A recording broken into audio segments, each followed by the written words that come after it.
नमस्ते दोस्तों, मेरा नाम अलका अमीन है और हमारा नाम किरण है। स्वागत है आपका हमारे शॉर्टकास्ट में जिसका नाम है ख्वाब, रास्ते और मंजिलें। तो जैसा मैं हाँ चलिए यार, मुझे लगा गैस जली हुई है तो मैं देखना चाहिए इस तरह से।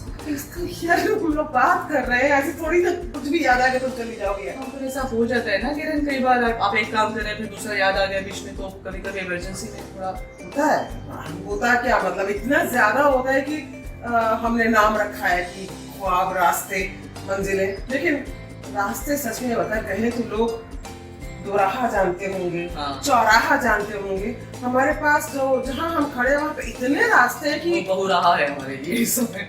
हाँ, बहू मतलब बेटे वाली बहू नहीं, बहू मतलब बहुत सारे रास्ते हैं और ऐसा खींचते हैं हम लोगों को वो। कभी तो बेटा राह खींच रहा होता है, कभी पति राह खींचता है, कभी माँ राह खींचता है, कभी बहन भाई राह, कभी आपको अपनी सेहत का राह, कभी आपके काम का राह, कभी पता नहीं क्या मन कहीं और, दिमाग कहीं और, समझ नहीं आता, दुनिया कहीं और चाहती है आपको कहाँ चले जाए, इधर से खींचते उधर से खींचते। बिल्कुल, मुझे तो ऐसा फील होता है कि कभी कभी कि मैं कठपुतली जैसी बन गई हूँ। मेरे हर जगह पे स्ट्रिंग्स लगे हुए हैं, कभी मेरा ये हाथ ऐसे होता है, कभी मेरी टांग ऐसी होती है, कभी कभी दोनों ही टांग उड़ जाती है, मैं ऐसे होती हूँ, कभी एक ठुमका सा लग जाता है। आई मीन तुम अगर बाहर से देखो तो मुझे ऐसा लगता है कि मैं नाच रही हूँ, डांस कर रही हूँ, मुझे फीलिंग आती है। हमें लगता है हम जगलिंग कर रहे हैं, बहुत सारी बॉल्स हैं हवा में और ये चल रहा है हमारा, कोई गिर ना जाए कहीं। तो भाई बहुत स्ट्रेंज सिचुएशन है। आई डोंट थिंक हम अकेले हैं जिनके साथ ऐसा होता होगा। तो सभी के साथ होता होगा। सभी के साथ होता है। बिल्कुल। पर मुझे ये समझ में नहीं आता, मुझे कभी कभी ऐसा लगता है कि नाटक वालों के साथ कुछ ज्यादा हो रहा है, होता है क्या? मतलब ऐसा हो सकता है? हाँ, मतलब हो सकता है कि हमारे साथ बहुत ड्रामा होता है इसलिए हम ड्रामा में गए, या फिर हम ड्रामा में गए इसलिए ज्यादा ड्रामा हो गया, मालूम नहीं। अंका, इसका मतलब ये भी है कि अगर हम अकेले नहीं हैं, सबके साथ लगभग ऐसा होता है, तो फिर जो कैरेक्टर्स हम लोग पढ़ते हैं, तैयार करते हैं, तो वो भी तो लोग हैं ना, तो उनके साथ भी ये सिचुएशन होती होगी। और जबकि हम उनको तैयार करते हुए उनके background, financial background, social standing, उनका नेचर क्या है और रिश्ते क्या क्या है, उम्र क्या है, ये सब चीजें कैसे, भाषा, वो सब हम लोग पकड़ने की कोशिश करते हैं। पर क्या वो काफी होता है किसी कैरेक्टर को समझने के लिए? कितनी डिटेल हो सकती है? इसीलिए वो शायद डिटेलिंग करना है जो कहते हैं ना कि लोग डिटेलिंग करते हैं, तो कई लोग होते हैं उनको शायद समय मिलता है या उस तरह से उनको वो कैरेक्टर या रोल मिलते हैं तो वो डिटेलिंग कर पाते हैं। हर समय उतना शायद संभव नहीं हो पाता, लेकिन हाँ, या आई थिंक वही है जो एक एक्टर को दूसरे से डिफरेंट फर्क करता है। या लेकिन हमारा जो ड्रामा है ना, उसमें एक्शन है, रोमांस है, इमोशन है, सस्पेंस है। सस्पेंस। अभी मेरे साथ क्या हुआ दोस्तों, मैं बहुत खुश थी, जैसे आपको बताया भी था कि 20 साल के बाद मैं एक नाटक करने जा रही हूँ और लगभग 2-2.5 महीना उसकी रिहर्सल की हमने और ऑनलाइन भी की, ऑन फ्लोर भी की, सब कुछ तैयार हो गया और आज शाम को मेरा नाटक था और अभी सुबह खबर आई कि नाटक नहीं हो रहा है। अब मैं क्या करूं? मतलब अगली 4 शामें जो मैं सुपर बिजी थी, अभी मैं सुपर खाली हूँ। तो मैं जो अपने आप को अभी तक सोच रही थी कि अच्छा मैं स्टेज पे चढ़ी हूँ, मैं परफॉर्म कर रही हूँ, तो अब मैं क्या सोच रही हूँ कि मैं पालक धो लेती हूँ, लौकी काट के छौंक देती हूँ, कल मैं मूंग की दाल भिगो लूंगी और शाम को बड़े बड़े बना लूंगी कुछ। तो पता नहीं क्या हो गया। खाली होते हैं तो वैसे भी खाने के अलावा कुछ सोचता नहीं। अचानक से खाली हो गया। दूसरा यार, एक्चुअली देखा जाए ना तो तुम्हारे साथ जो हुआ है वो इतना स्ट्रेंज है ऐसा लाइफ में होता है कि हम किसी चीज की बहुत तैयारी कर रहे हैं और हमें लगभग तय है कि हम ये करने जा रहे हैं, और अचानक कुछ हुआ और हमारा प्लान धरा का धरा रह गया। करेक्ट। और सब कुछ बदल गया। कभी कभी वो चेंज बहुत इंटरेस्टिंग भी होता है, कुछ बहुत ही प्लेजेंट घटा होता है ना। पर कभी कभी जो है वो ऐसा कुछ हो जाता है जो हम नहीं चाह रहे होते हैं, जो बहुत सुखद नहीं लगता है, और हम लोग इतना लो फील करते हैं, इतना डिप्रेस्ड होते हैं कि समझ नहीं आता है कि क्या करें। और सॉरी, नहीं। तो हम लोग जैसे कि हम कहते हैं बड़ी शिद्दत से महसूस करने की कोशिश करते हैं, हम चाहते हैं डूब जाना, तो वो जो नीचे जाते हैं हम लोग लो पॉइंट में, उसमें भी तो डूब जाते हैं ना, फिर भी शिद्दत होती है। कैसे बाहर निकलते?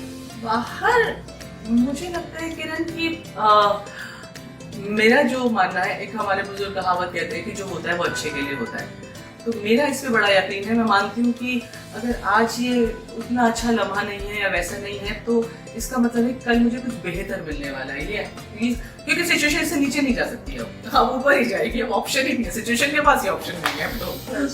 और फिर हम लोग ऐसे ही होता है, उठते हैं और हंस लेते हैं, बिना बचा के हंसते हैं। हंसने से बहुत सारी चीजें डाइल्यूट हो जाती है। मुझे से वो बात याद आती है, जैसे हम बता भी चुके हैं पहले कि किरण के घर में आग लगी थी।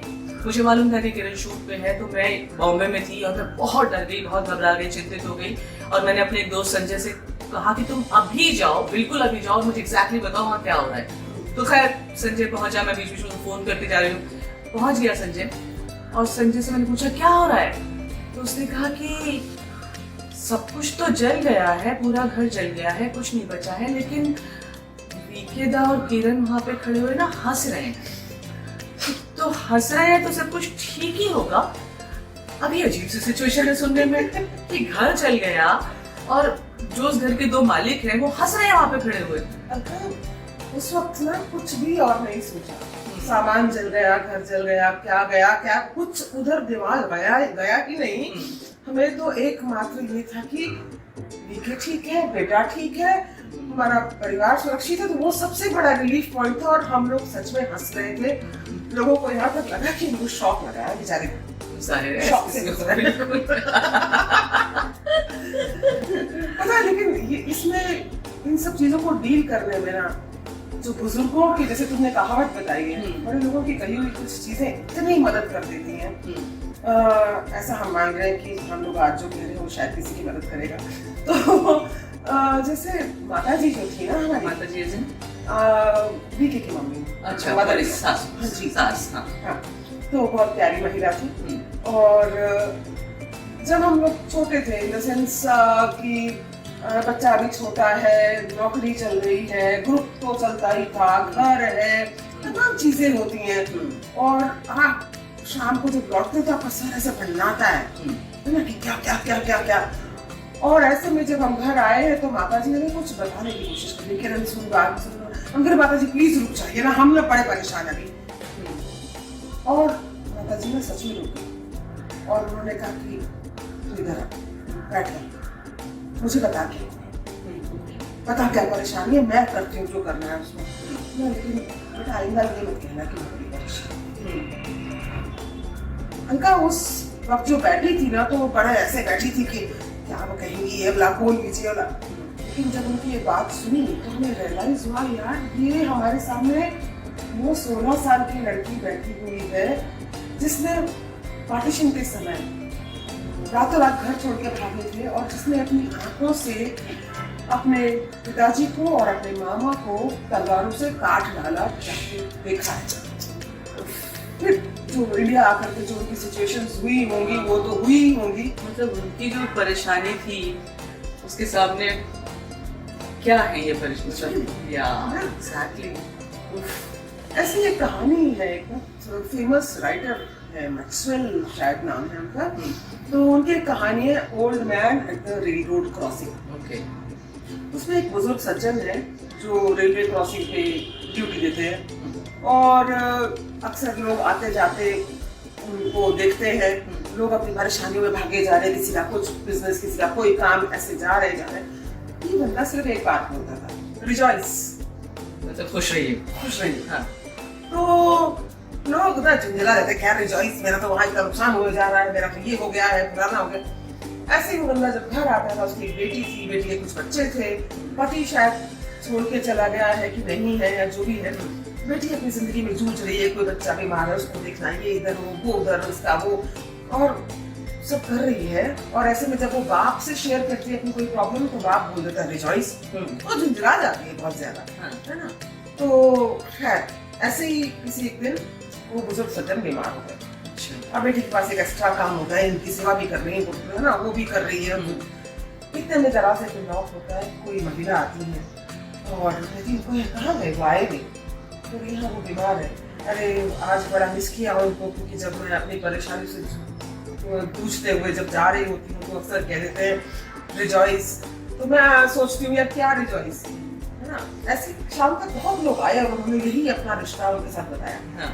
शायद उनको नाम भी नहीं पता था उनका, लेकिन ये पता था कि ये बंदा ये बोलता है। उस भाग दौड़ में, उस सब चीजों के बीच में एक व्यक्ति जब आपको ये कहता है कि खुश रहिए, तो इंसान सोचने लग जाता है कि खुश रहिए, किस बात पे खुश रहिए। और कुछ लोग शायद पा भी जाते हैं खुश होने के रीजन, वो भी हमेशा होते हैं। आपकी समस्याएं आ रही है, आप जूझ रहे हैं, क्योंकि आप जिंदा है। बीके से कभी पूछो ना कैसे है, वो बोलेंगे मैं हूँ। I know. तो वही बात है, बेसिक बात है कि आप जिंदा हैं, ये बहुत बड़ी बात है। और आपके आसपास के लोग आपके साथ हैं, I think that's the best. तो नाचते रहना चाहिए, इसका मतलब नाचते रहिए, जगलिंग करते रहिए, हंसते रहिए, कुल मिला के खुश रहिए। बहुत मुश्किल नहीं, आसान है, हो जाएगा। चलो, थैंक यू।